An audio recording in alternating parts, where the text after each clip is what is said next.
Magandang hapon ang ipinaabot na pagbati ng programang Back to the Scriptures. Narito po ang inyong lingkod, Brother Ronald Ubidos, na muli pong sasamahan po kayo sa ating pong pag-aaral ng Biblia sa loob ng isa't kalahating oras. Ano ho?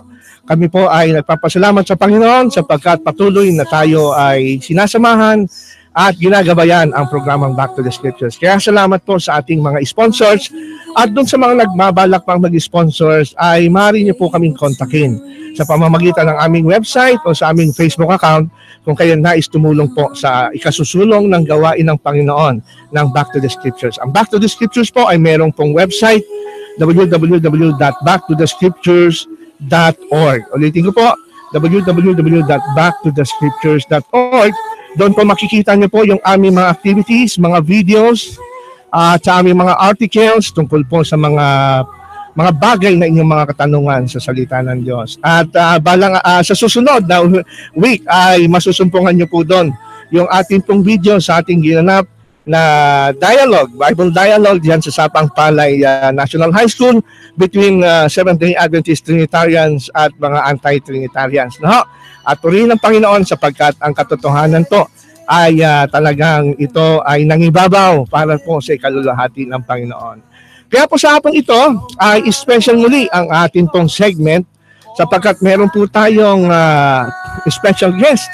At para sa mga nanonood ng ating live streaming sa YouTube at sa Facebook ay papakilala ko muna sa inyo yung ating pong butihing pastor na magiging bahagi ng ating programa sa gabing ito. Walang iba kundi si Pastor Gideon Durante. Sino ho ba si Pastor Gideon Durante? Ayan. Si Pastor Gideon Durante, siya po ay nagwagi noong March 1981 ng First National Bible Contest. No? First Philippine National Bible Contest. Noong March 1981, siya po ang naging champion sa Bible contest na yon. Kaya kung ang pag-uusapan ay kaalaman lang sa Biblia. At tama. At talagang napakalaki po ng kapurihan na naidala sa Panginoon sapagkat itong First Bible National Contest na ito sa Philippines ay sinalihan ng iba't ibang mga relihiyon at pananampalataya. Ito po ay sponsored ng Israel Embassy, Philippine Bible Society, ng DEX at Ateneo de Manila, pati ng Jesuits of the Philippines. Kaya itong ating bisita ngayon ay hindi natin matatawaran. Isang bigating estudyante ng Biblia at isa pa ang noong sa Philippine representative po siya na pinadala sa Israel noong 5th International Bible Contest. No? Doon sa kanilang prelim exam, siya po ang top. Ayan, purihin ng Panginoon. Talagang gifted pong itong ating pastor. At pagdating sa final exam, siya po ay nagre-represent sa Seventh-day Adventist at siya po ay nakakuha ng second place at ang first place ay isang rabbi na Hudyo. Oo. Kasama sa finalist. Kasama sa finalist. Ang taga-Brazil ang second Adventist. At dito sa 5th International Bible Contest ay ito sinalihan ng 34 contestants mula sa iba't ibang mga Bible students from 34 different countries. At dito ay merong dalawang mabibigat na rabbi. Aaron Ben-Shushan. Oo. Rabbi Aaron Ben-Shushan from Israel at saka si Rabbi Edelstein from USA. Amen. Pero dito po, hindi ako ang nagwagi na second. Kundi si Rabbi Aaron Ben-Shushan ng Israel at ang second place ay si Francisco de Pontes, an Adventist. From Brazil. Praise the Lord. Hindi talaga nawawala ang Seventh-day Adventist pagdating sa Bible. Sa body, nasa tap ako, talagang mahirap ang binigay sa akin mga questions.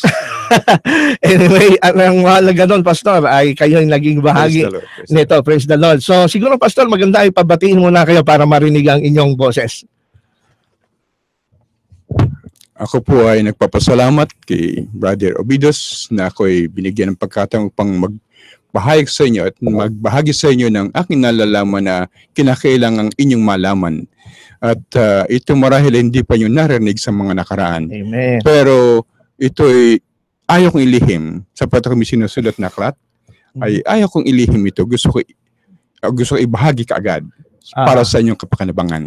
Sana'y kayo ay matamang makinig at ako'y naniniwala na ako'y makinabang sa aming talakayan ni Brother Ronald Ubidos. Salamat, Pastor. At alam nyo, ang isa sa mga magandang narinig ko ngayon sa inyo, yung kanyang sinusulat na aklat. Alam ko marami kayong tagahanga na ating mga kapatid. Maaaring itanong nila kung ano ba yung bagong aklat na yun. Siguro ako na magtatanong para sa kanila. Mga kailan kaya marirelease tong aklat nito at ano yung nilalaman? Actually, meron akong 5 projects na sulatin. Napakarami pala. Yung kasalukuyan kong ginagawa ngayon, hindi ko pwedeng sabihin. Sikreto muna. At yung kalawa po, hindi ko pa rin pwedeng sabihin. Ganun ba? Yung pangatlo? Pwedeng hindi sabihin. Talagang sinususpense tayo ni Pastor. Pero sigurado ako na ako ang number 1 na talagang sisiguraduhin ko magkakaroon ako ng kopya ng aklat na yan. Kaya salamat, Pastor, sa pagpapaunlak sa atin pong pag-uusap ngayon. So bago tayo magsimula, tayo po muna ay mananalangin. Dakila namin Diyos, pinupuri namin kayo, pinasalamatan sapagkat patuloy po kayo na gumagabay sa inyong mga lingkod. Gamitin niyo po ang programang itong Back to the Scriptures para po maipahayag sa mga tao ang mga katotohanan. Samahan kami ng banal na Espiritu at mataas ang inyong pangalan sa matamis na pangalan niyong anak na si Kristo Jesus. Amen. Amen and amen. Nabanggit sa atin may Pastor Durante na marami siyang mga isi-share sa atin. Ayan ang maganda dito sa ating pastor. Dahil hindi siya madamot mag-share ng katotohanan, bagkus ito'y isang kagalakan sa kanya na ma-share yung mga bagay na kanyang nadidiskubre sa kanyang pag-aaral ng Biblia. Hindi ho siya tumitigil sa pag-aaral ng Biblia, mga kaibigan. Kaya nagpapasalamat tayo at nandito siya ngayon para magbahagi sa atin ng katotohanan. Siguro, Pastor, isa sa mga gusto nating unahing pag-usapan dito, yung napaka-controversial na talata. Madalas kasing pagtalunan yung John 17:3. Diba? Sinasabi ng John 17:3 na doon ay panalangin ni Jesus. Panalangin ito ni Jesus, Pastor eh. At sabi dito, particularly siguro basahin natin yung magmula sa verse 1. Ang sabi dito, Jesus spoke these things and lifting up his eyes to heaven, he said, Father, the hour has come. Glorify your Son, that the Son may glorify you.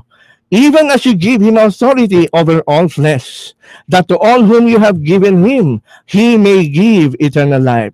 This is eternal life, that they may know you, the only true God, and Jesus Christ, whom you have sent.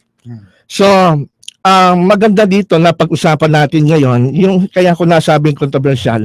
May mga ilang Bible students kasi tayo, Pastor, na naririnig. Kanilang ginagamit, particularly yung tree, no?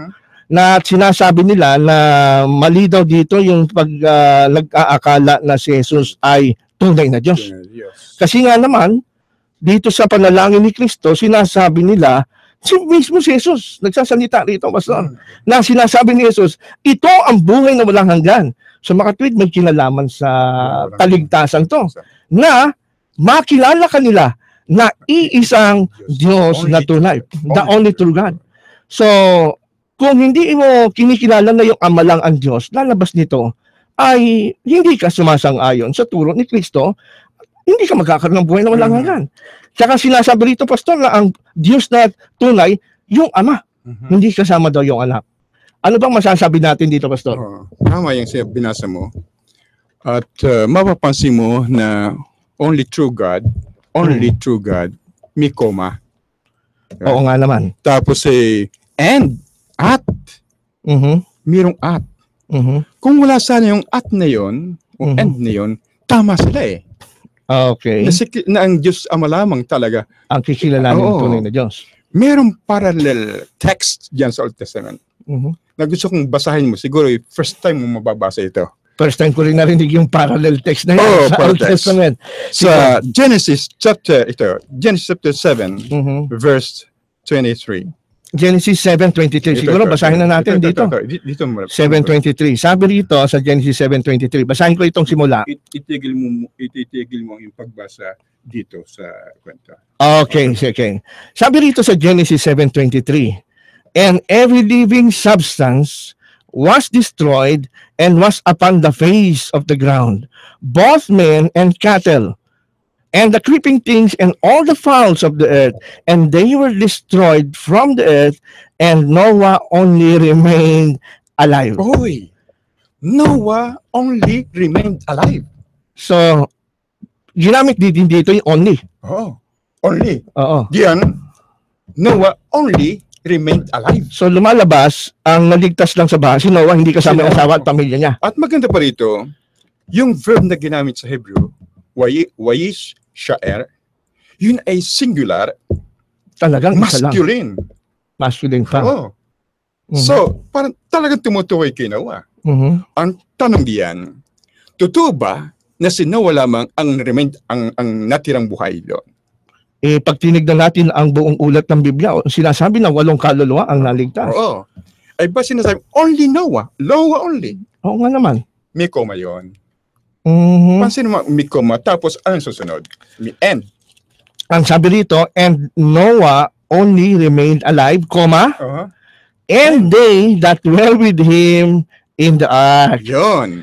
Mhm. So, si Noah lamang, Noah only remained alive, Okay, koma. comma, Ngunit merong extension. Sinaklaw din yung kasama sa arko. sa arko. O, asawa niya at ang mga anak niya at ang 3 manugang niya. Mhm, mhm. So, hindi lamang talaga si Noah Okay. pananatiling buhay. So parang Because of that comma and the end. Kung Okay. walang end sana, tama ka eh. Yun lamang si Noah. Aha. Ganun din kay Kristo. Okay, so parang nakukuha Only ko dito, Pastor. Father- Mhm. Father only the true God, Kaso hindi period, comma, comma eh. and Jesus Christ. Mhm. Ganun din ang kanit. Ang balangkas ng phrase niya. Okay. So parang lumalabas nga, Pastor, dito na kung period sana, Period sana. Noah only remained alive, period. Period. Tama si Tama Noah. sila. Tama. Kaya lang sasalungan sa Biblia, Sasalungan pero sa Biblia. may May comma. comma. Sinundan ng comma. Tapos nagyan parang end. And they, yung they dito, yung kasama niya na 7 pa. Pito pa. Kaya lahat Nasa- 8 sila So, were with him in the ark. pagka ganin ang construction, sapagkat ito sa Jewish Hebrew thought, Mm-mm. Hebrew expression. Mm-mm. Iba kasi ang expression ng mga Pilipino at mga Amerikano eh. Oo, Pero ito yung totoo. Hebrew expression. Si John ay Hebrew. Mm-mm. Kaya ganun din ang kanyang expression. I see. Father, only through God, comma, and Jesus Christ. Isinama si Jesus Christ. Tutulad dyan, okay. sa only Noah, isinama naman. Isinama dyan ang kanyang asawa at mga anak. So, lumalabas, hindi porke sinabi na only, sino wala ang naligtas. Walang kasama. Kasi kung susundin natin yung argumento ng John 17:3 na ginagamit ng iba, lumalabas lang daw na tanging ama lang. Kasi only, the only true God. Pero nakakalimutan nila na hindi pala period, pa din yung nasa John 17:3. May kasama pa Kasama. doon sa only true God. Kung paanong si Noah, may kasama din na Sa only ililigtas sa remains okay. So, see, Noah Mhm. only remain. Anong description kay Noah? Only Noah only Oo. remained. Remained Yun ang alive. description. Mhm. Doon sa kwan sa 73. John, That Father? we may know you. Father Mhm. only ang description through God. Oo nga. Yan ang magka-parallel eh. Mhm. Tapos comma, Okay. ginawa, comma din dito. Mhm. Tapos mayroong end, meron ding end dito sa John. Okay. Tapos sinundan ng those who are in the ark. Mhm. Hindi man Jesus Christ whom you have sent. Okay. So yan ang magkabalalay. Maganda to, Pastor. So Magandang argumento at punto ito. Noah only remained alive. Sinaklaw din ang diwa ng remain alive doon sa kanyang asawa at saka mga anak at manugang. Kung kukunin Ganito si natin. Kristo, Mhm. kay Kristo rin, okay, only through God ang Father, pero sinaklaw din si Kristo. Ayun. Kung So, hindi sundin natin yung ganun, huwag mo rin sundin ang ginawa. ayun na nga. Huwag maging, huwag maging bias dyan. Oo. Dapat maging consistent. So, kung si Noah ay naligtas sa baha at kasama sa naligtas yung kanyang pamilya, ganun din ang implication nito sa John 17:3. Kung yung ama, ang tunay na Diyos, hindi period, kasama si Jesus sa tinatawag na tunay na Diyos. Ganun ba, Pastor? Saklaw yan. Ayun. Ganun. So, Kasi karaniwan na ang alam lang natin, pinuputol lang iba kung minsan yung pagbasa. Na ikaw lamang Ama ang tunay na Diyos. Ginagawa nilang period. Kaya ang ating ipipilit sa interpretation, hindi yung thought ng Filipino, I see. hindi American thought. Maraming mga Jewish thought o Hebrew thought na iba kaysa ating expression. That is an expression of Hebrew writers. So, iba yan. So, ang ating isipin i-adjust sa Hebrew thought. Oo, kasi nga, sila yung unang nakaunawa ng mensahe na ito. Yeah. Hindi kaya, ang gusto nating malaman dito, siguro may tanong din ng ibang mga kababayan natin, bakit ginamit kay Noah yung only? At yung pala, may kasama rin naman. Bakit only? Ano kaya ang significance doon sa Hebrew? Siyang bida eh. Tama nga naman. Noah is the head of the family. The head of the family. He is the head of the family. And the father is the head of the head of Christ. Oh. Sabi nga ng Corinthians, no? 11:3, the Father is the head of Christ. Mga kaibigan, ito'y bagong kaalaman. Kumbaga, andyan na ito sa Biblia. Ngayon natin ito nadidiscover. At ito ay matibay na patotoo na ang tamang paraan pala ng paggamit ng John 17:3 ay isasama natin si Jesus doon sa sinasabing only to God. Kung hindi nila sasama si Jesus sa true God, huwag na rin isama yung mga Pamilya. anak pamilya sa na-remain alive. Ang ganda ng ano. Para maging consistent ang interpretation. Oo, maganda. Maganda. So, ito ay, hindi ito bagong turo. Ito ay bagong discovery.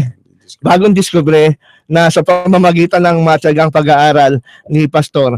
So, ako mismo nakinabang dito, Pastor, at first time ko itong narinig sa inyo. Kaya ngayon ay mas dumagdag ang lakas kong loob na sagutin yung tanong. Usually kinatanong sa atin to eh. Paano mo sasagutin? Paano mo sasabihin na si Kristo ay Diyos? Ang Ama ay sinasabi ni Kristo, ang kinikilalang Ama na Diyos, ay yung Ama, hindi niya kinilala yung kanyang sarili. Yung pala, pag ating uunawain sa Hebrew thought, o kaisipang Hebreo, yung pattern o yung form ng structure ng sentence, kasama pala si Jesus Christ sa only true God. At dyan sa 17:3 ng John, yung God diyon, only true God, sa translation ng Sar Shalom Hebrew translation, yan ay L, only true L. Singular. Singular. Okay. Yun din ang ginamit sa 1 John 5:20. Okay. Ang basahin natin yung 1 John 5:20. Kasi si Juan din po ang sumulat nito, mga kaibigan, sa 1 John 5:20. So of course, same thought ang message dito ni John. Ito ang sinasabi po sa 1 John chapter 5 verse 20. Ito po ang sinasabi sa base dito rin sa translation ng New American Standard Bible. Ito po. And we know that the Son of God has come and has given us understanding so that we may know him who is true. And we are in him who is true, in his Son, Jesus Christ. This is the true God and eternal life. Yeah. So, L din yun. The true God, L. So, Jesus Christ is true L, the Father is true L. Ngayon, yan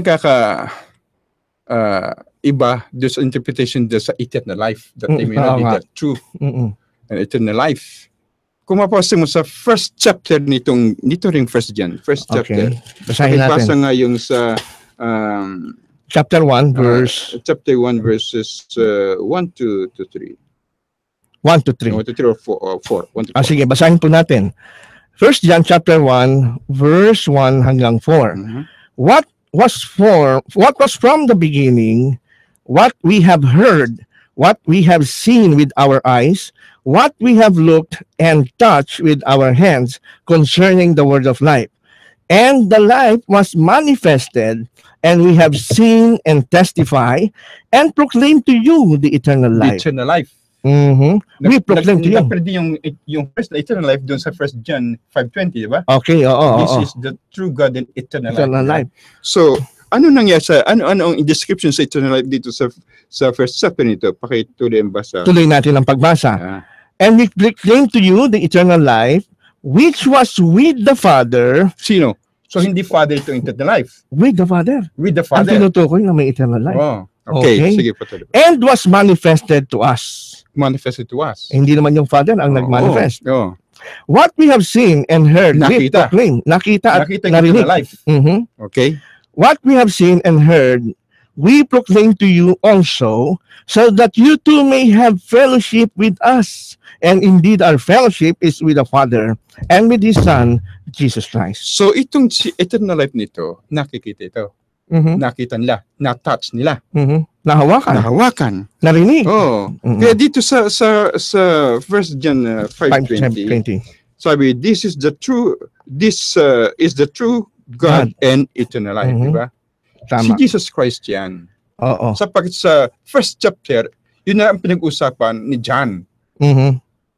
Kaya, At yan ang conclusion. oo, This is the oo. introduction, this is the conclusion na sinasabing Jesus Christ is the true God and eternal life. So compatible ito dun sa nilibing nga natin kanina na yung sa John 17:3, hindi lang pala yung God the Father ang kikilalanin as true God na may eternal life Mhm. tayo pag nakilala, dahil gaya nga lang binasa nyo dito sa 1 John chapter 1 verse 1, if you know Jesus Christ, eternal life din. Eternal life. At siya din ay tinatawag na true God. Yeah, true God. Oo. Okay, this one is true God, right? Mhm. Doon sa John 17:3, true God din. Oo. True L. L sa Hebrew equivalent. Sa Hebrew yun.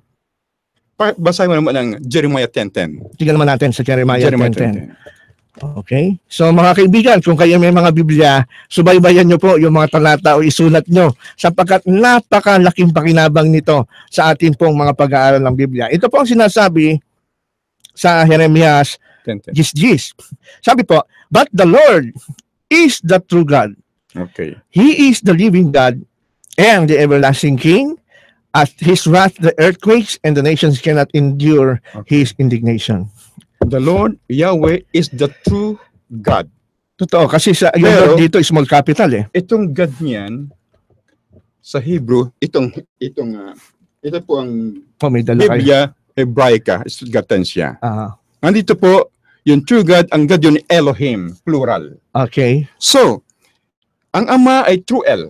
Mhm. Si Jesus Christ ay true L. Pag Mhm. pinagsama, true Elohim, plural. Oo nga naman. Ah. Oo nga naman, ano? So, iyan ang masasabi natin na pareho sila ay true L, pero sila ay iisa. Mhm. Ekad. Mhm. That means united one. Mhm. Kaya doon pa lang sa Old Testament, Pastor at mga kaibigan, meron na po tayong makikita na hint na yung one God, hindi talaga numerical na isang-isa. Mhm. Dahil nga sa binanggit nyo na sa Jeremiah 10:10, napakaliwanag mga kaibigan, yung Lord dito ay small capital. Ibig sabihin sa Hebreo, ito ay yung Yahweh. Si Yahweh is the true God. Small capital siya eh. Oh, mali ang translation. Mali yan. Dapat all capital yan. Oh, ito all capital It's talaga, Yahweh. Pastor. It's All Yahweh. capital. Okay. Yahweh to. So that sabi rito, kumbaga, i-literal natin, yung si Yahweh is the true God. Sabi nyo nga, yung God naman dito sa Hebrew ay Elohim. Elohim. So, Sa- plural yan. Sa mga So- tuwid, yung Yahweh, hindi lang siya tumutukoy sa Ama. Mhm. Meron kasi mga naniniwala na yung Yahweh o yung Jehovah, siya ay yung Ama lang at hindi si Jesus Christ. Ngayon, meron silang sinasabi din na kung ang Ama ay God at ang anak ay God, two gods na. Ganun na nga. Yan. Halimbawa, si Adan at Eva, sabi ni Adan this is the flesh of my flesh. Sa Genesis. Oh. So, si Adan ay flesh, si Eva ay flesh, ilan silang flesh? Dalawang flesh yan. Pero sa Biblia, Isang laman. One flesh. one flesh. One flesh. So, one flesh plus one flesh equals one flesh. Mm-mm. One God plus one God equals one God. Mm-mm. That is the... Kumbaga, ginamit dun is yung one is Ekad din. Okay. Yung sinasabi Ekad din na yun. Ekad din Oo, sa Ekad Basar. Mhm. Basar Ekad. Mm-mm. Basar Ekad and Yahweh Ekad. Mm-mm. Sa 6:4 naman ng Deuteronomy. So, ang point diyan ay sila ay dalawang persona Mm-mm. pero isang laman. Mm-mm. Ang Diyos Ama, Diyos Yung Anak, dalawang persona yan pero isang Diyos. Yun. Yun ang parallelism doon sa Bazar Ekad Oo, at sa oo. Yahweh Ekad na Elohim. Yun nga ang hindi ko maintindihan doon sa mga lumalaban sa doktrina ng pagka-Diyos ni Kristo, Pastor. Kasi pagka nabasa nila yung Genesis 2:24 na sinipi ni Jesus sa Mateo na ang lalaki at ang babae, yung dalawa, magiging isang laman, tinatanggap nila. Tinatanggap nila. Pero kitang-kita naman natin na yung mag-asawa, hindi naman talaga isang laman. Pero tinatanggap nila. Pero pagdating sa pagka-Diyos, hindi nila matanggap na yung ama at yung anak ay isang Diyos din. Yan ang hindi nila matanggap. Oo. So, yan ay sana po ay naliwanagan po kayo yan sa bagay na yan na nalaman na po natin na mas matibay talaga ang patotoo ng banal na kasulatan na si Jesus Christ ay tunay na Diyos. No?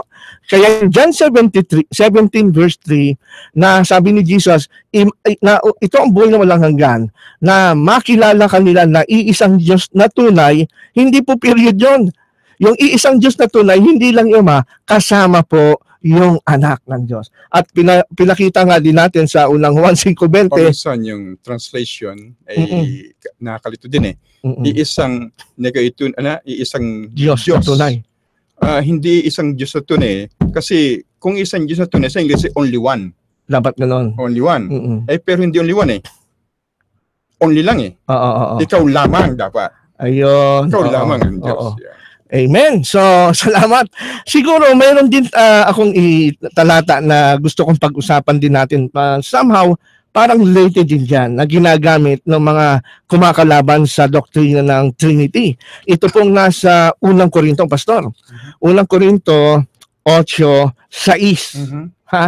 Ang sabi kasi rito, sa unang Korinto 8, siguro sa 5 at 6, for even if there are so-called gods, whether in heaven or on earth, as indeed there are many gods and many lords, yet for us there is but one God, the Father, from whom are all things, and we exist for Him, and one Lord, Jesus Christ, by whom are all things, and we exist through Him.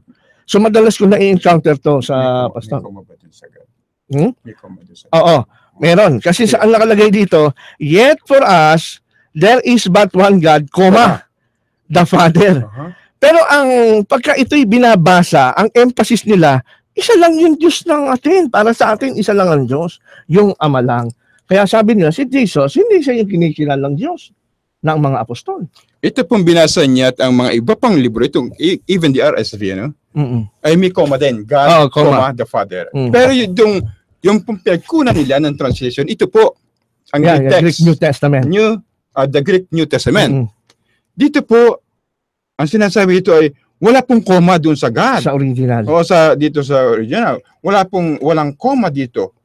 Ang dapat translation ay, God the Father. There's only one God the Father. Okay. And only one Lord Jesus Christ. Wala rin comma doon sa Lord. Oo nga. One Lord Jesus Christ. Okay. Alam natin ng Ama ay Lord din, di ba? So, at si Jesus Pero Christ, sabi ito, one Lord lang. one Lord lang. Kasi, kung paano ang Ama ay sinasabing Lord, hindi lamang si Jesus Christ ang Lord, at ganun din si Jesus sinasabing God, hindi lamang Ama, ang talagang dapat na translation dyan ay, there's only there's one God. There's one God the Father. One God the Father. Si Jesus Christ ay God. Ngunit hindi siya God the Father. Only one God the Father. Isa lang naman talaga. Ngayon, dito sa Lord Jesus Christ, meron lang isang Lord Jesus Christ. Bagaman ang may Lord, hindi siya Lord Jesus Christ. Pero Lord din ang Ama. Lord din ang Ama. Hindi nga lang siya si Lord Jesus Christ. Isa lamang ang Lord Jesus Christ at isa lamang ang God the Father. Maganda. Tama nga naman, Pastor. So, yun dapat translation. Hindi ipipil mo na, ang Lord Jesus Christ lamang, ang Ama hindi. Okay. Hindi pa pakita na ganyan. Sapagkat may talata na ang may Lord. Oo nga. Ito ang God the Father, God the Father, yan lamang Diyos. Kumusta si Jesus Christ? One Lord lang din. Sinasabi sa Hebrews 1:8. Your throne, O God, the throne of God is forever. So, ang talagang tumpak na translation dyan ay, there is only one God the Father. Yun. Walang comma doon sa God. God the Father. There's only one Lord Jesus Christ. Although the Father is a Lord, but He is not the Lord Jesus Christ. There's only one Lord Jesus Christ. Nagkakatalo talaga sa koma. Takoma. Yung koma, Yun. pagka namali yung lagay, Nagkakamali unawa at nagkakaroon ng confusion.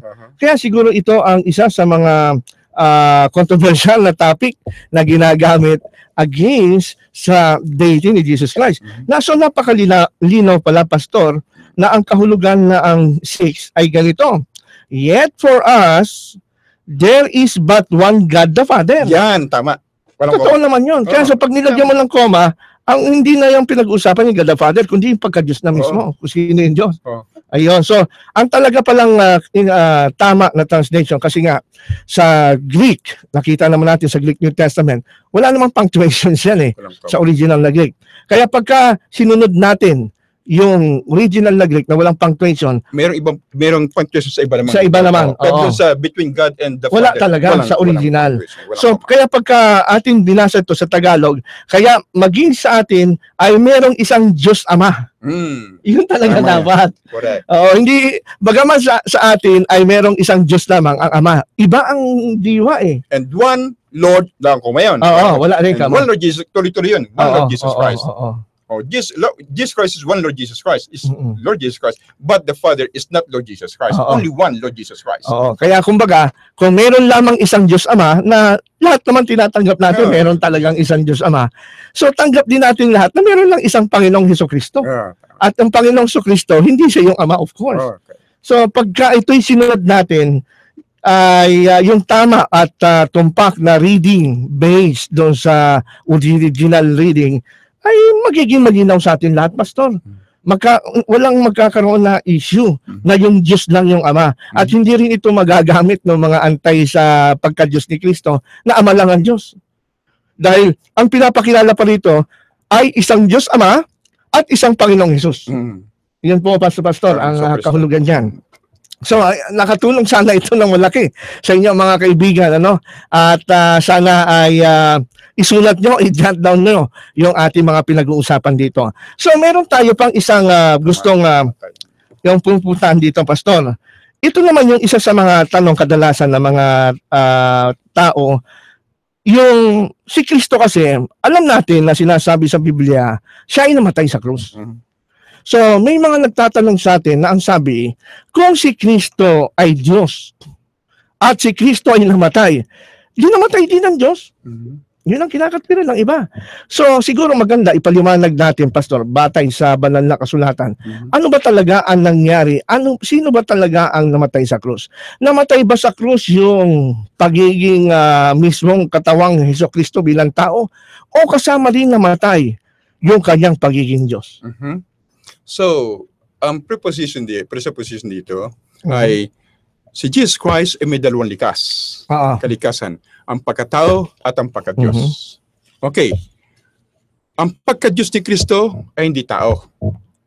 At ang pagkatao ni Kristo ay hindi Diyos. Ngunit magkalakip sila sa isang persona ng tawag Panginoong Kristo. Okay. Namatay ba ang pagka-Diyos ni Kristo nung siya mamatay ng pagkatao ni Kristo? Alamin natin mga magulang at mga kaibigan, mga tagapakinig, na si Kristo, kung paano siya mayroon dalawang likas, pagka-Diyos, pagkatao. Two natures. Meron din siyang dalawang likas ng buhay. Sa Tagalog, buhay. Life sa English, life. Parang walang pagkakaiba. Pero pagka binasa natin ang Greek text na ito, may pagkakaiba. So, may dalawang klaseng buhay si Jesus Christ. Ang una po ay yung psyche. Okay. Life yun. Inyong basahin po, Brother Ronald, ang John 10 verse 17. Okay, so ito po ang sinasabi sa John chapter 10 verse 17. Ay ganito po. For this reason, the Father loves me, because I lay down my life so that I may take it again. Okay, I lay down my life. Bisayin, pagka nalis sa kanyang ang buhay na yun, ng psyche, patay siya. Okay. Pagka ibinaba na yung kanyang buhay, wala na siyang psyche na yan. Patay ng kanyang pagkatao. So dito, yung Greek word ng Suke. salitang life ay suke, Okay. na ito ay kadalasang sinasalin na buhay. Buhay. Kahit tayo, Ah. pastor, yung buhay, yung life force natin, Ah. kaya tayo nabubuhay ngayon. Meron tayong sa Greek na kung tawagin, suke. Ngayon yung life. Yun yung normal life na binigay sa atin ng Panginoon. Pero bukod pa doon sa buhay ni Kristo na suke, na merong hangganan, Mhm. pwedeng mamatay siya. Mhm. Meron din siyang isang uri ng buhay na sa Greek text ay zoe. Iba namang salita na Iba sa yan. Greek. Sa Greek din yun. Okay. At nilatranslate din buhay or life. Mhm. At inyong basahin sa 1 John 5:11. Okay, 1 so John ito 5:11. basahin natin sa 1 John 5:11. Ito po ang sinasabi sa atin ng 1 John 5:11. And the testimony is this, that God has given us eternal life, and this life is in His Son. Eternal life.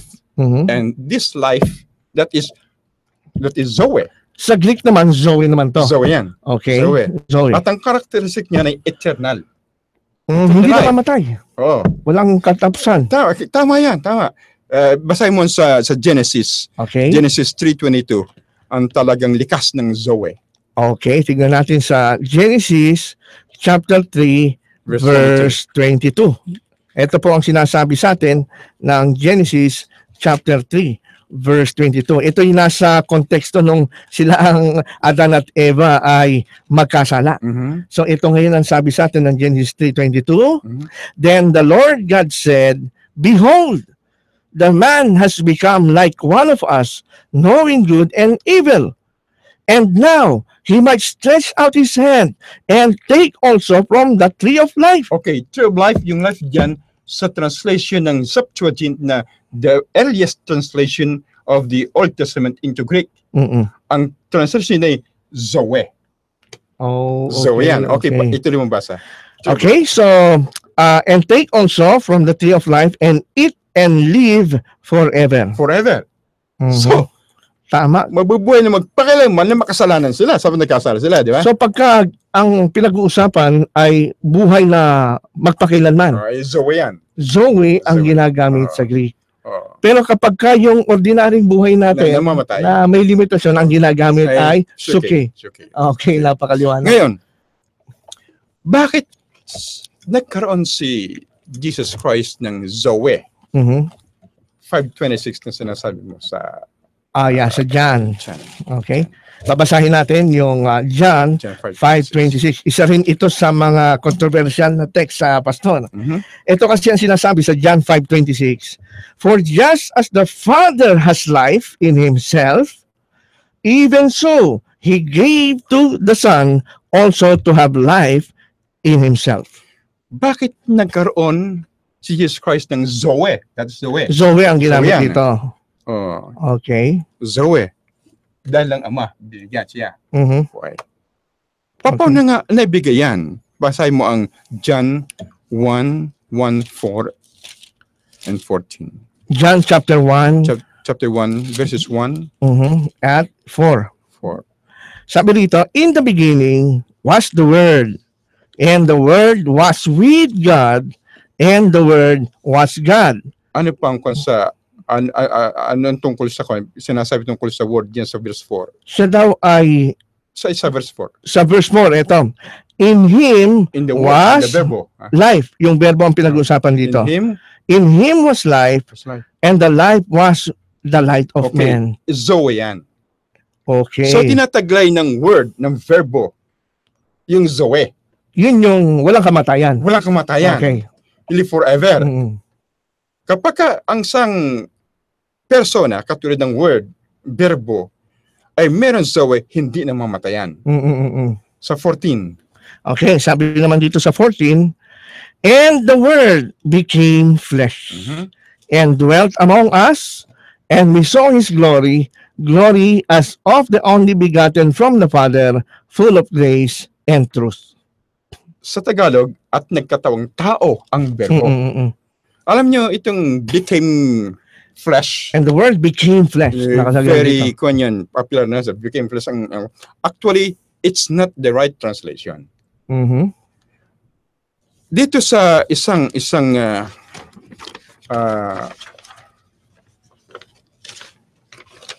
Referensya. reference siya, the New Analytical Greek Lexicon. Okay. The New Analytical Greek Lexicon ni Wesley Persbacher. Ang sabi dito, kasi yung became Mhm.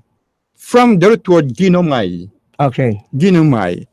Pakibasa nga ito ginomai, pakibasa ang meaning ng ginomai. Okay, sabi rito, yung ginomai, sabi rito ay to come into. To come into.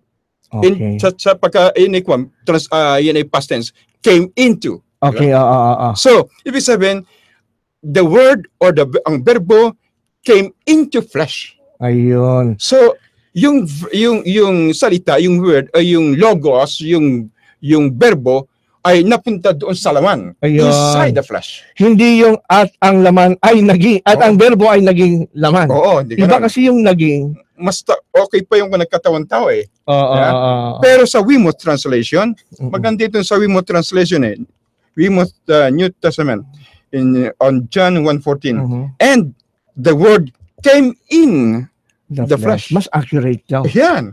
Mas accurate Oh, mas siya. accurate pa yung came into. So kung Pero ito, tatagalogin came mo. in. Mm-mm. So, tamang-tama sinasabi dun sa ibang text Mm-mm. na God manifested in the Ayan, flesh. mas maganda nga yun. Ah. Mas sinasabi niya kung ano yung nasa original. At saka dun sa 2 John verse 7, pakibasa. Okay, basahin natin yung 2 John Verse 7. verse 7. Napakalaki ng papel ni John. Kung ating Mhm. mapansin, puro kay Juan yung Mhm. ating binabasa kasi kakaiba yung kanyang presentation kay Jesus, no? Yung kanyang deity ang Mhm. ini-emphasize niya.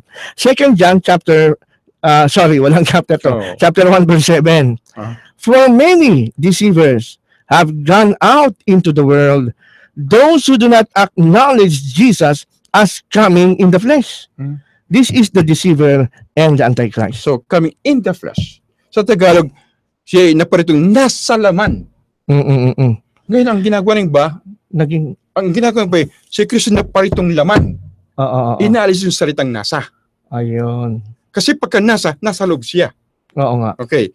Yung aking ama, kami Panday, from Batangas, Panday, ang barangay namin, Pandayan, Bawan, Batangas. Kaya pala, nakapunta na ako ron. Ngayon, siya nagtitinda ng mga materials ng mga pang-agriculture. Okay. Panggatas. Ngayon, ito ng mga aking ama, laging may dalang Bible. Mhm. So, milalapit ng mga iba't ibang relihiyon. Debate na habang nititinda. Pag sa dalib at ako'y pagbibilang ko na ito. Okay, tuloy tayo. Ngayon, doon sa nakikinig, mayroong sombrero. Aha. At mayroong isang ali naman nagtitinda ng itlog ng manok. Aha. Pero mga yung sombrero. Pero mga po ng yung isang itlog Itlog. ng manok. Ito ilalagay ko po dito sa loob ng pan na sombrero. Ang itlog ay nasa sombrero. Mhm. Alisin mo ang salitang nasa. Ang itlog. itlog ay sombrero. Mali na yun. Oo nga. Pag sinabi mong si Kristo ay naparitong laman, mali yun. Ang Okay. tama ay si Kristo na paritong nasa laman. Kasi yung sa English na and the word became flesh, Ah. yung word naging laman. Aha. So, kumbaga doon sa example nyo, yung itlog naging sombrero. So, Hindi naman pwede mangyari dapat yun. nasa sombrero. Nasa, laman. so mas accurate Nasa yung at ang salita, ang verbo ay nasa Mhm. laman. Ngayon, patuloy tayo sa tungkol sa pagkamatay naman ni Kristo. Mhm. John 2:19. Okay, so basahin natin ang 1 sa chapter 2 verse 19. Ito po ang sinasabi sa atin ng John 2:19. Jesus answered and said to them, "Destroy this temple, and in 3 days I will raise it up." Mhm.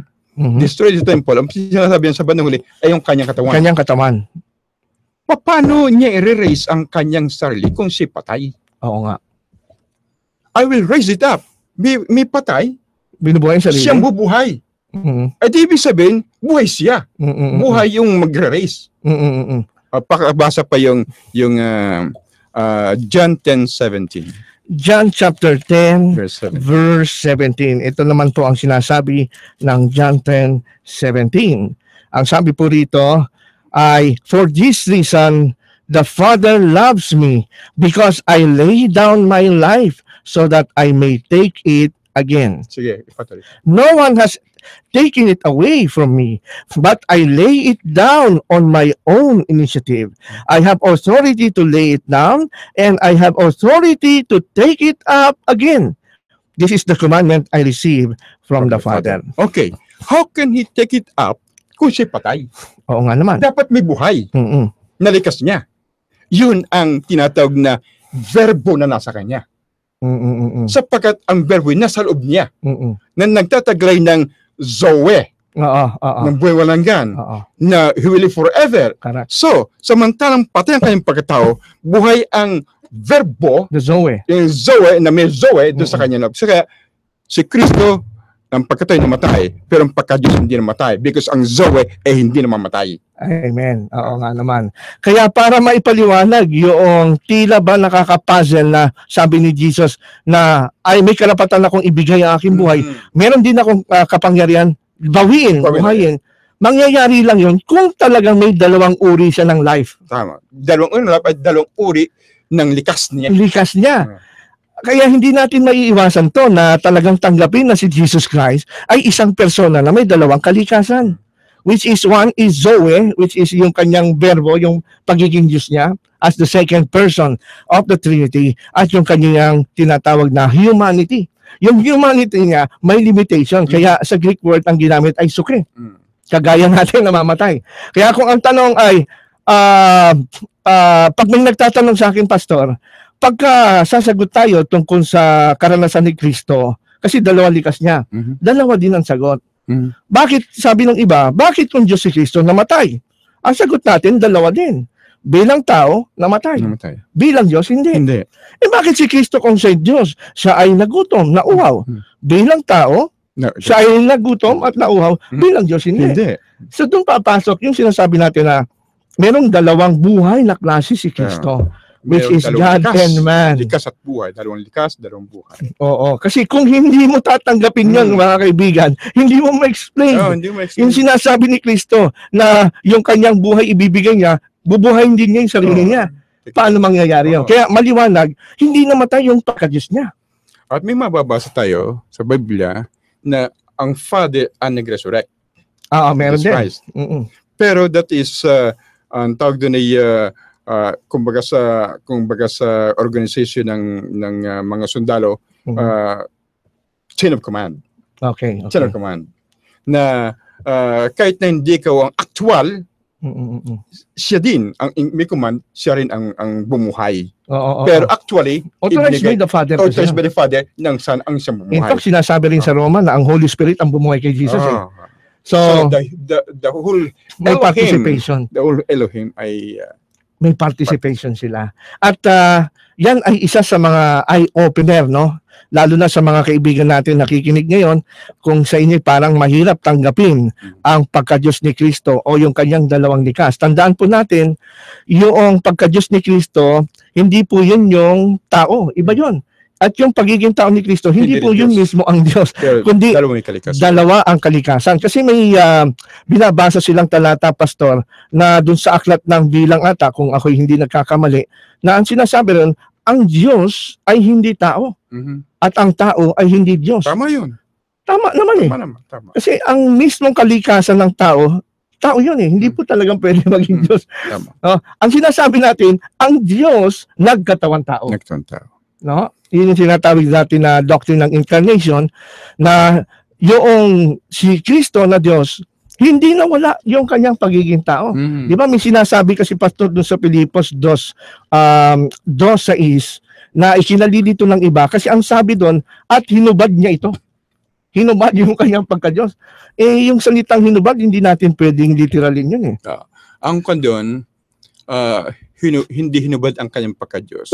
Ang tinutukoy din the form of God. Yun ang hinubad. Anong form ng God? Maliwanag, nakasilaw ang kalwalhatian niya. Yung esensya niya. Sapagkat kung hindi niya aalisin yun, paano mapapalapit niya mga tao? Totoo yun. So hinubad niya ang yung forma ng Diyos at siya nag-anyong tao. Ang kinuha niya anyong tao. Ngayon, kung yung anyong Diyos ay hindi tunay na Diyos, di yung anyong tao, hindi rin siya tao. Oo. Kung anyong tao ay tao siya, anyong Diyos, Diyos din siya. Tama. Ganun, dapat may consistency ang interpretation dyan. Kumbaga, yung salitang hinubad, sabi nga sa NIV version, and he made himself of no reputation. Sa diwang yon, parang hinubad niya yung reputasyon niya, hindi yung pagka-Diyos. Kasi hindi naman nawala yung pagka-Diyos niya nung siya'y naging tao. Kaya hindi natin sinasabi, Pastor, na yung pagiging tao niya, yun mismo yung Diyos. At yung pagiging Diyos niya, yun mismo yung tao. Hindi kailanman pwedeng tanggapin natin yun. Ang pagka-Diyos ni Kristo, hindi tao, at ang pagkatao ni Kristo, hindi Diyos. Ngunit, ang pagka-Diyos ni Kristo at ang pagkatao ni Kristo ay magkalakip sa isang persona. Yun ang maliwanag. Yan yung tinatawag nating hypostatic union. No? Yan ay mayroong iba ako narinig na ginagamit na illustration diyan. Kasi sabi ng iba, parang hindi katanggap-tanggap yan. Hindi namin maisip paano ang isang persona may dalawang kalikasan. Ang iba diyan na ginagamit nilang ilustrasyon sa science ay yung tinatawag nating light. Light is composed of wave and particle. Ano ba talaga yung light? Siya ba ay wave? Iba kasi yung wave and particle. So hindi rin ma-explain ng science yan. Pero tinatanggap nila na ang light is composed is wave and at the same time a particle. So pwede natin din sabihin na yung si Kristo, yung kanyang dalawang kalikasan, hindi contradiction yon. It can be compatible kahit hindi natin ma-explain kasi yan ang ini-explain sa atin ng revelation from the Word of God. Meron akong in-experiment. Ayun, gusto yung kong tubig, inalagay ko sa baso. Tapos inalagay ko sa freezer. Naging yelo. Naging yelo. So, bakit naging yelo? Sapagkat may tubig at saka zero minus temperature. So, lumangkap yung temperature na zero negative. Less than zero temperature. So, naging yelo. Magkasama ang temperature at saka yung tubig ng yelo. Inilabas ko. Abay, natunaw. Naalis na yung naalis yung temperature, umalis na temperature. Ang natitira ay yung water. Inilagay ko ulit, lumangkap uli ang ang temperature, naging ulit. Ganun si Jesus Christ. Jesus Christ ay nawala yung pagkatao niya na namatay, pero nandiyan pa rin ang pagka-Diyos. Iyon ang magandang maintindihan. Pero katulad ng inilagay ko ulit sa ref, at nagpunta ulit ang nalangkapan ulit ng temperature, ganun din si Jesus Christ, nalangkapan ulit ng pagka-Diyos. Andun pa rin yung elements ng water, hindi nawawala. Okay. So, dito tayo ngayon, Pastor, sa pangatlong tanong. Maganda to. Sa Hebreo 1:8, maganda siguro basahin ko, Pastor, at titignan ko kung ano po ang inyong masasabi. Ganito ang sabi sa Hebreo 1:8. But of the Son, He says, your throne, O God, is forever and ever. And the righteous scepter is the scepter of His kingdom.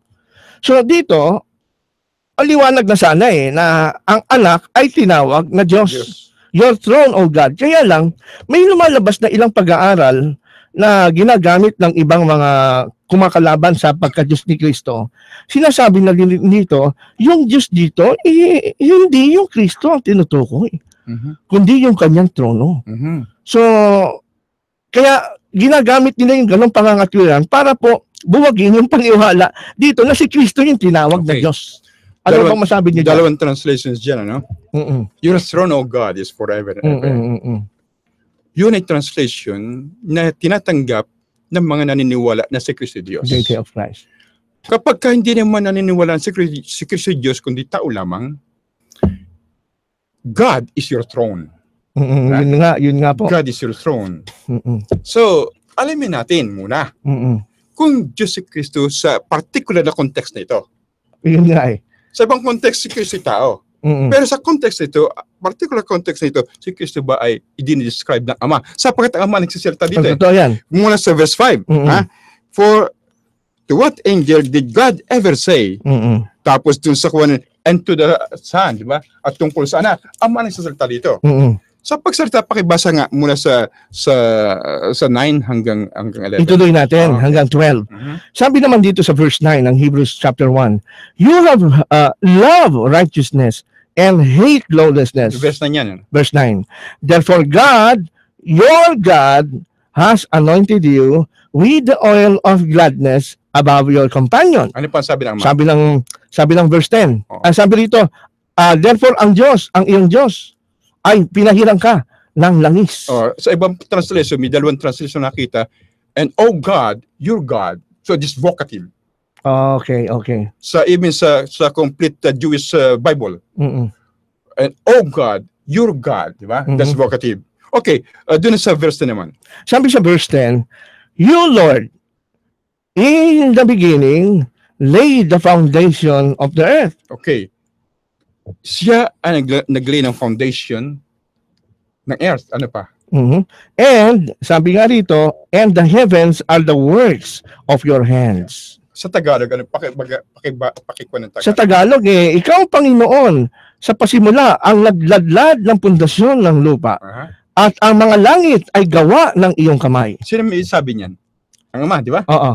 Gawa ng, at ang mga langit ay, At ang mga langit ay gawa ng iyong gawa kamay. ng mga kamay. At yung ang lupa ay niladlad mo ang pundasyon ng lupa. Hindi sinabi ng Ama.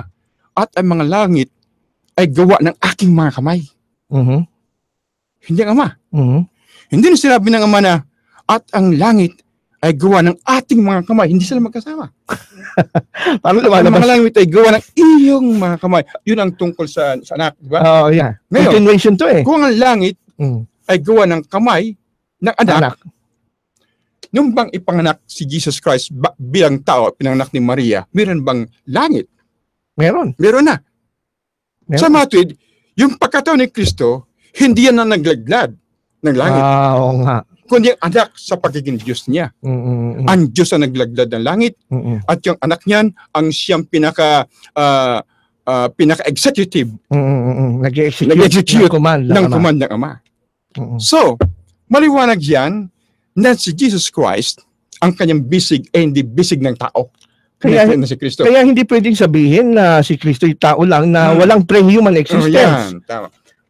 Kasi paano mangyayari na gawa ng kamay niya ang langit kung Yeah. wala siya ba? Nanon, hindi siya At nag-exist. siya naman, may langit na nung siya ipanganak. Oo So, nga. hindi pagkatao ni Kristo ang gumawa ng langit. Oo, yung kanyang Yung kanyang pagka-Diyos. pagka-Diyos. Oo. Ngayon, so, maliwanag na may pagka-Diyos ang tinutukoy dyan. Tama. So, ang dapat na Correct, translation correct. your throne, O God. Hindi- Yung tamang translation. Oo, compatible sa context. Compatible sa context. Sapagkat sinasabi mong God is your throne, yan ay translation na tinatanggap ng Liberal. mga paniniwala si Kristo tao lamang. Oo. Ay paano si Kristo ang magiging nagdadlad ng langit na may langit na bago siya panganak? Tapos hindi siya Diyos. Kundi yung trono ng Diyos. So, meron pagka-Diyos si Kristo Ayun. na noong paman ay ginawa bago pinanganak ang pagkatao ni Kristo. Yun ang anak na nagdadlad ng langit. Oo nga. So talagang ito ay tama na vocative, no? Na talagang ina-address sa anak na siya ay Diyos. Oo. At ito ay dina-justify nung binasa nating verse sa 10 hanggang 12 na tama lang na tawagin siyang Diyos kasi siya yung nagladlad ng langit at lupa. Wala namang ibang naglalang na tao At na langit at lupa. hindi pwede ang pagkatao ni Kristo sapagkat may langit na bago Oo. siya panganak na tao. Tama. So, alam ko, may napanood akong debate sa South Dakota between Dr. James White at si Joe Ventilacion. Ang kaniyang katwiran dito, yung verse 8 hanggang 9 si Jesus. Pero pagdating sa verse 10 hanggang 12, yung ama na daw tinutukoy dito. Ang ama, hindi mo sinasabi at sinabi ng anak sa ama. Saka ang anak ang subject eh. Ang anak sabi, hindi mo sinasabi. At ang sinabi naman ng anak sa ama, hindi ganun eh, walang ganun eh. Saka, Hindi patuloy ang description ng ama. correct. Tsaka, since ang anak ang subject at yung ama ang nagsasalita dito, dapat sa verse 10 ang sinabi niya, ako Oh. Ang nagladlad ng Ako lupa at nagladlad, langit. oo, tama yun. Kundi ginamit niya ay second person. Oo. Iyong niladlad. Hindi sinasabi, ako nagladlad. O yun nga. Oo. Kaya Si Kristo tinutukoy dyan. masisira yung flow ng ano dito, Ng thought, ng sentence, oo. ng paragraph, Oo. kung biglang magbabago yung subject. No? So ma-justify po, mga kaibigan, na mas tama po yung translation na your throne, O God. Kasi pagdating sa 10 hanggang 11, yung God dito, siya yung creator. No? Hindi po yung trono ang Diyos. Kaya nga po, Pastor Durante, kasi nakita ko rin dito, yung chapter 1 ay comparison between angels and the Son of God. Sabi doon sa verse 6 nga, sabi na sambahin siya ng lahat ng mga anghel. So, ibig sabihin, in comparison, mas mataas ang kalagayan ni Jesus sa anghel. That is the... Because Jesus is not a created being like angels. He is God Himself who is a creator. Siya ang nag-create ng angels. That is... so, pagka yun ang sinabi mo, ang lalabas yun ay true exegesis. Yun. Hindi true eisegesis. We are reading out of the text. We are not reading into the text. Saka compatible to mga kaibigan, tong interpretation na yung anak ay tinawag na Diyos. Kasi kung yung trono, kasi may explanation yung iba dyan, yung daw God is your throne, parang yung sa New World Translation ng Jehovah's Witnesses. Ang kanilang translation dyan, God is your throne. So, ang ibig sabihin doon ng God is your throne, yung trono, yung trono ng tinatawag na anak dito ay nakasalalay sa Diyos. Nakasalalay daw yung kanyang trono sa Diyos. Ngayon, kung yun ang tama na interpretation, ano ngayon ang pinagkaiba niya sa anghel? Eh yung mga anghel din nakadepende rin sa Diyos. So mas magiging katugma yung interpretation na yung tinatawag na Diyos dito ay yung anak na si Jesus. Kasi mas higit siya sa mga anghel. Di kagaya pag sinabi natin, God is your throne, nakadepende yung trono mo sa Diyos, yung mga anghel, ganun din, nakadepende rin sila sa Diyos eh. So there is no comparison. Yun ang mangyayari dito, Pastor. Kaya dahil yan, mga kaibigan, hindi natin pwede pong tanggihan yung sinasabi ng talata. Kung talagang gusto nating malaman ng katotohanan, ay ito mismo yung nagpapatunay na ang Panginoong Kristo ay Diyos. Kasi Diyos siya, at sabi nga, niladlad niya ang langit at lupa. In fact, kung babalikan natin, Pastor, yung nasa John chapter 1, verse 3, ay pinatutunayan at sumusuporta ito doon sa Hebrews chapter 1, verse 10, na si Kristo talaga ang nagladlad ng langit at lupa. Kasi ang sabi ito sa 1:1-3, ay ganito ang sinasabi. And all things came into being through Him. And apart from Him, nothing came into being that has come into being. Sabi nga sa Tagalog ay lahat ng bagay ay nalalang sa pamamagitan niya. Maliban sa kanya ay walang bagay na malalalang kung wala siya. So dapat talaga nandun siya. Hindi wala siya, no? May naniniwala kasi na si Jesus Christ ay walang pre-human existence. Nagkaroon lang ng Jesus Christ nung ipanganak siya ni Maria. Pero sabi ng John 1:3, walang magagawa na lahat ng mga bagay nila lang ay kung wala siya. So dapat nandun siya. In the first place, kung si Kristo ay nilalang ng Diyos, in the first place, hindi niya malalalang yung sarili niya kasi wala siya. So yun nakikita ko rin dito Pastor, sa interpretation ng John 1:8, ito'y in harmony with the rest of the scriptures. Pagka ang interpretation natin ay sumalungat with the rest of the scriptures, tayo po'y mabahala. Gusto ko yung magbigay ng input dun sa John 1:1. Sige po. Yung bagang walang article. Yung third clause. Ah. Yung sabi niyan, in the beginning was the Word, and the Word was with God, and the Word was God. So, agad ang sinasabi. Sa New World Translation, ang nakalagay sa small letter. You know? And the Word was a God with a small letter G. So, hindi talaga itong tunay na Diyos. Pagka walang article. Oo. Kasi yung first appearance ng Theon dito sa second clause, and the Word was with God, ito may definite article. Definite article. Tapos yung sa bandang huli, walang definite article. Ito walang definite article. So, hindi yan true God. Yun, hindi na daw Diyos. Basahin mo naman sa verse 6. Ang sabi sa verse 6, there came a man sent from God whose name was John. Iyan wala ding article. Sa Greek, ano? So, ibig ba sabihin hindi yan tunay na Diyos? Oo nga, paano niya maisugo si Juan na hindi siya Diyos? Oh, That's a good point. Kaya ang mga translation yan ay kahit na walang article, depende sa organisasyon at saka Correct. Sa syntax, yung syntax, arrangement of words. Kaya ayan ang kinakailangan. At saka hindi pwedeng maging divine. Hindi pwedeng maging adjective. Okay. Yun, sapagkat yun ay noun. Correct. At kung adjective, magiging theos. With I. T-H-E-I-O-S. So, mali ang ganong. Tama, kasi may mga translation na ginagamit yung mga ibang mga estudyante ng Biblia, and the word was divine. Yun ang nakalagay, pero mali pala yun. Kasi kung ganun nga, dapat theos with I. Pero ang nakalagay sa Greek ay theos. T-H-E-O-S, no? So, hindi naman talaga necessary, Pastor, na lagyan siya ng anarthros o yung indefinite article na A. Kasi, yung pagiging Diyos ng word dito, sinasabi lamang yung quality o yung katangian ng pagiging Diyos na meron din yung Ama. Kaya nga may ibang translation, the Father is God and the Word was God like the Father. Yung pagiging Diyos ang katulad sa Ama.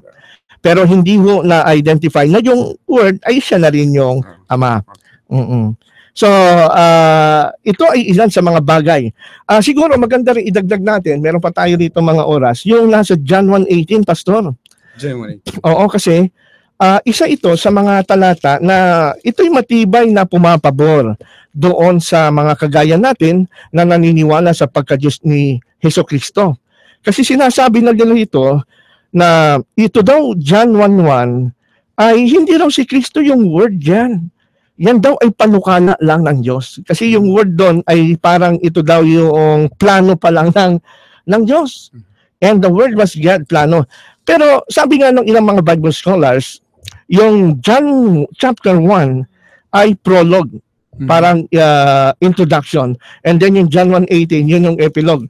Kumbaga parang, kumbaga sa bookbind, sabi nga ni James White, mahiram ko yung sinabi ni James White, kumbaga sa bookbind, yung John 1:1, ito yung bookbind doon sa, not bookbind, yung bookends doon sa umpisa.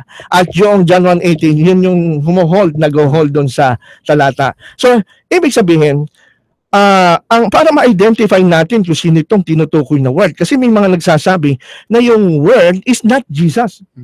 And wala daw tayo mabasa dyan na in the beginning was Jesus and Jesus was with God and Jesus was God.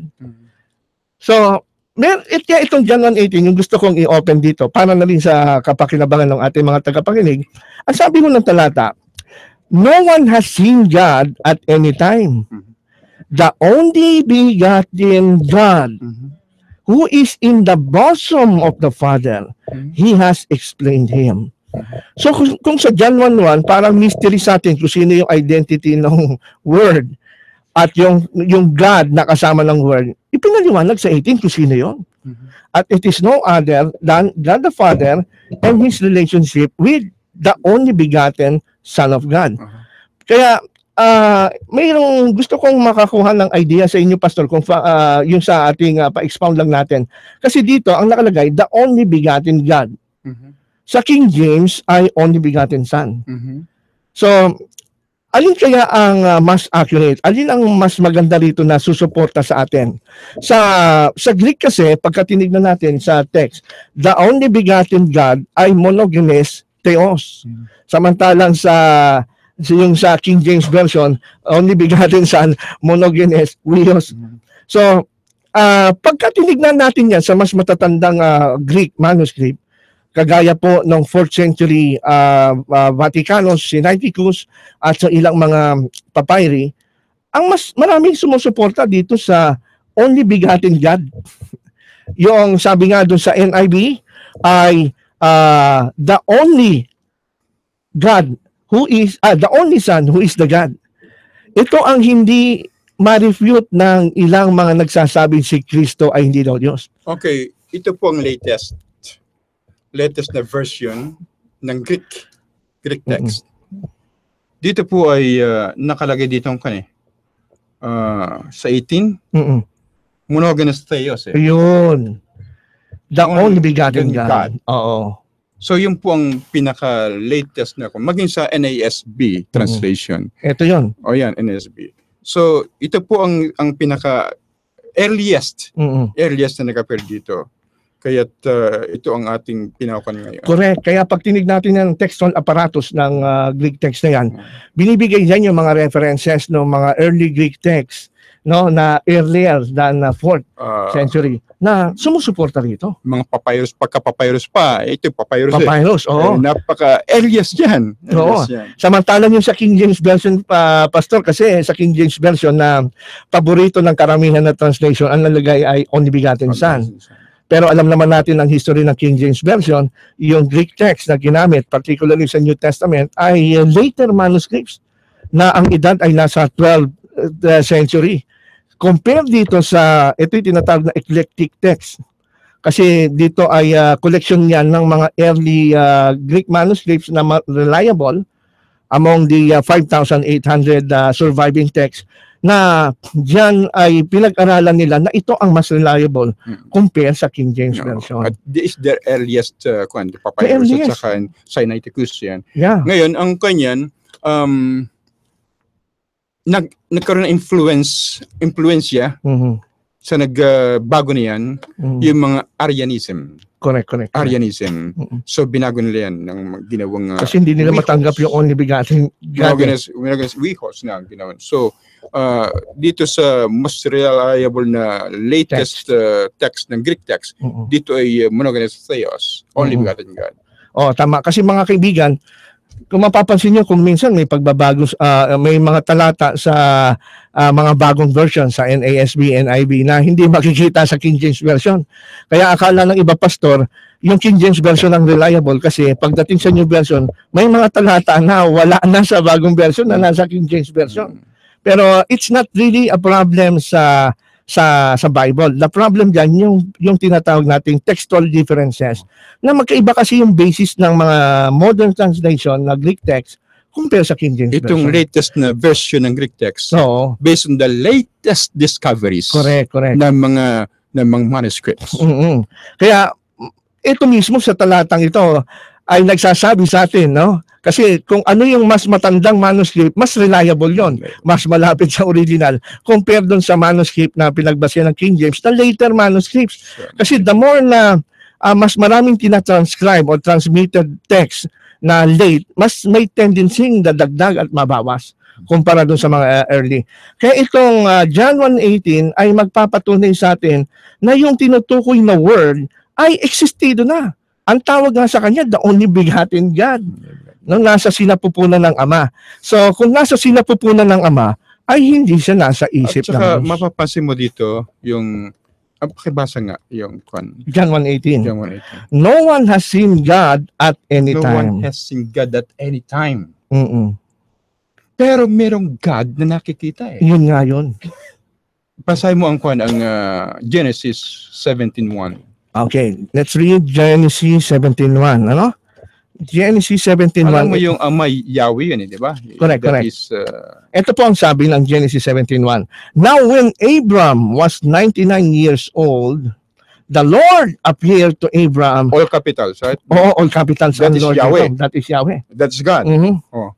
So when Abram was 99 years old, the Lord appeared to Abram. Sa Tagalog, napakita. Napakita. Pero ang sabi naman dito, sa John 1:18, hindi nakita yun Diyos. It is referring to the Father. That is the Father only. Kaya so, nga, yun napakita kay Abraham, hindi yun Father. that is actually Jesus Christ. Kasi si Jesus na rin ang nagsabi rito, Pastor, sa John 5:37, na and the Father who sent me, He has borne witness of me. You have neither heard His voice or any time nor seen His form. Yung Diyos na Yahweh sa Old Testament, palagi nagpapakita. Kagaya nga kay Abraham, nagpakita. Sabi ni Jesus, ang Diyos ay, yung Ama hindi niyo nakita, ni narinig ang kanyang tinig. So, sino yun? Yung Diyos na yun. Bukod pa sa 17:18:1, meron din. Yun sa 18:1. Siguro maganda basahin natin, Pastor, no? Para matulungan natin yung ating mga listeners na madagdagdagan ang kanilang natututunan. Sabi rito, now the Lord appeared to him by the oaks of Mamre while he was sitting at the tent door in the heat of the day. Muli yung Lord ay small capital ay YHWH, Yahweh. Appeared. Capital, all capital dapat. Appeared. Oo, all capital. Kaya nga minsan yung nakakausap ko, pastor, ng mga Jehovah's Witnesses, sa kanila kasi pag sinabing Jehovah, yun lang yung God the Father. Pero pagka binabasa ko itong context ng John 18 na pinabasa nyo, lalo na nung nagpaulan ng apoy at supre sa Sodom at Gomorrah. Nabasa ko nga ito eh. No, John 19:24. 19:24. Oo.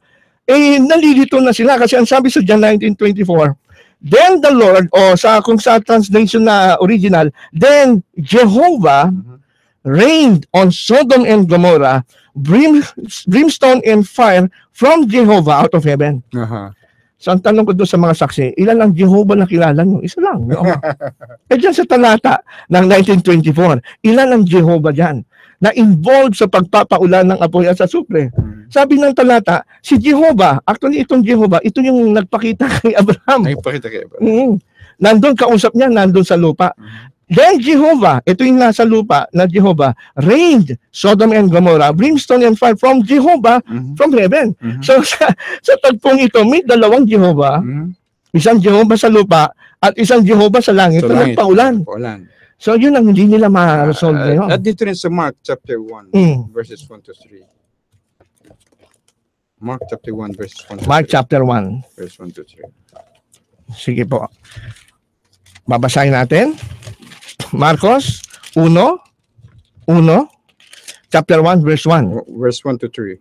1 to 3. Sabi dito, the beginning of the gospel of Jesus Christ, the Son of God, as it is written in Isaiah the prophet, behold, I send my messenger ahead of you, who will prepare your way. The voice of the one crying in the wilderness, make ready the way of the Lord. Make his path straight. Sino tinutukoy ngayon dyan na Lord na pinaghahandaan ng way ni John? Actually, quoted ito sa Isaiah. Isaiah, Jehovah. Pero dito sa text na yan, sino tinutukoy of course, yan? none other than the Lord Jesus Christ. So, quoted yan sa Isaiah 40 verse 3. Nakalagay din dito po sa Hebrew. Sa Hebrew, Hebraica Stuttgartensia, yung po ay Yahweh. Oo. So, Jesus Christ is Yahweh. Yeah. Yung pagka-Diyos niya, yung pagkatao ni Kristo. Ang pagkatao ni Kristo ay hindi po Yahweh. Yung pagka-Diyos ni Kristo ay po ang Yahweh. Kaya nga, yung iba nalilito na yung Yahweh, yung Father, pero ito, sabi dito, siya ay messenger na inihanda ang dadaanan ni Yahweh. Sino ba yung Yahweh na actual na nagkatawang taong na pinaghandaan?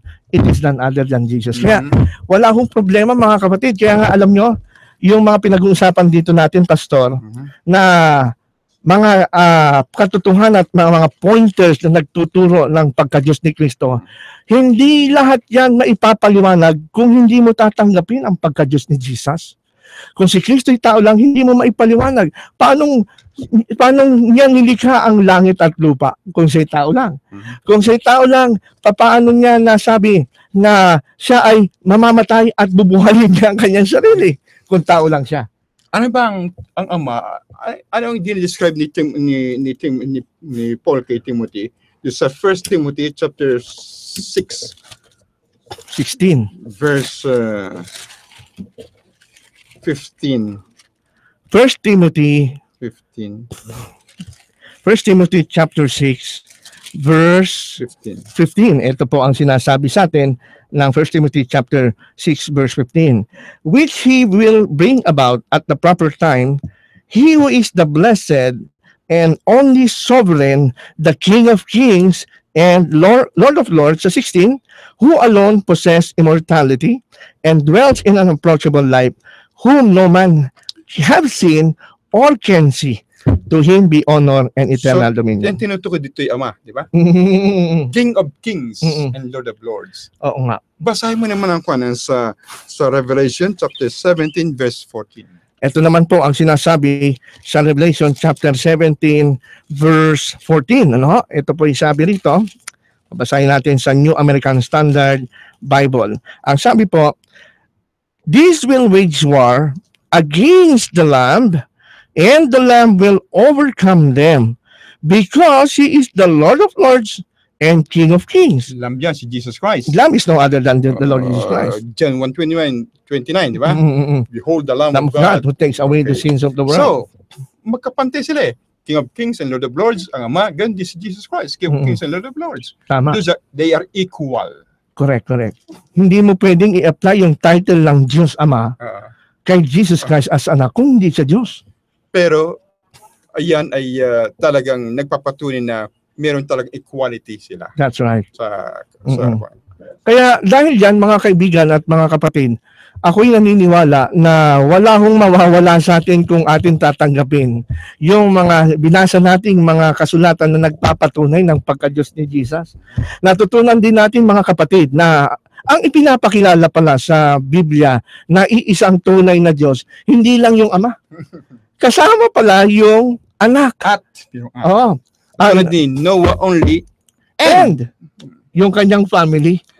kung ang interpretation niyo doon sa John 17:3 Yung Ama lang ang Diyos. ang Ama lang Diyos, i-apply din niyo sa doon sa Genesis chapter 7. na si Noah lamang ang natirang buhay. Na hindi naman talaga nila matatanggap. Ganon. So kung tanggap nila yung Genesis 7, tanggap din nila yung Genesis 17:3.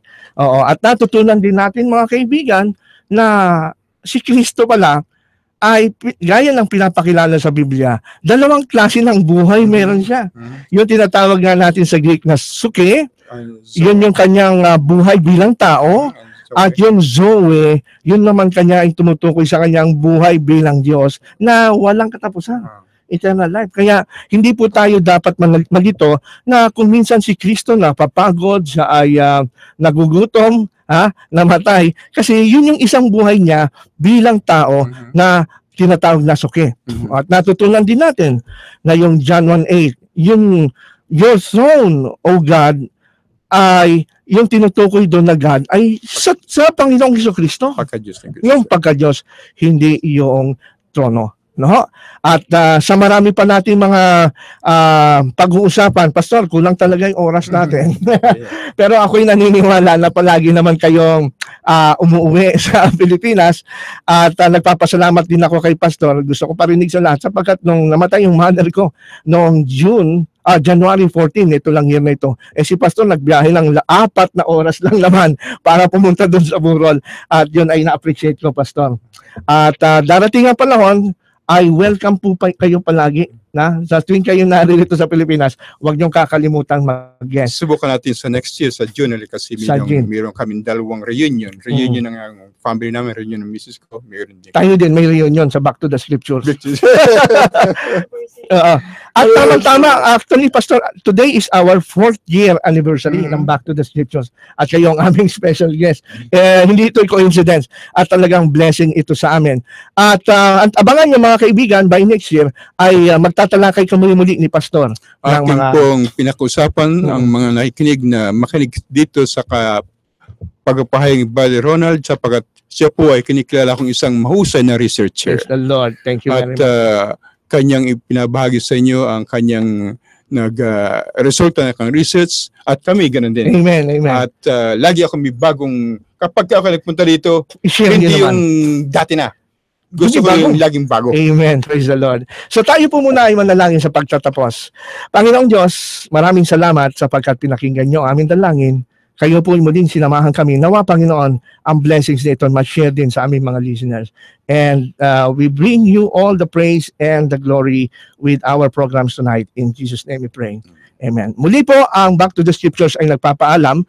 Ang inyo pong lingkod, Brother Ronald Ubidos, kasama po si Pastor Gideon Durante, Brother Jojo Matapaha, Sister Sheila Torio, at si Brother Alex Agudo ay nagpapaalam sa inyo at nagsasabing magandang gabi at God bless you all.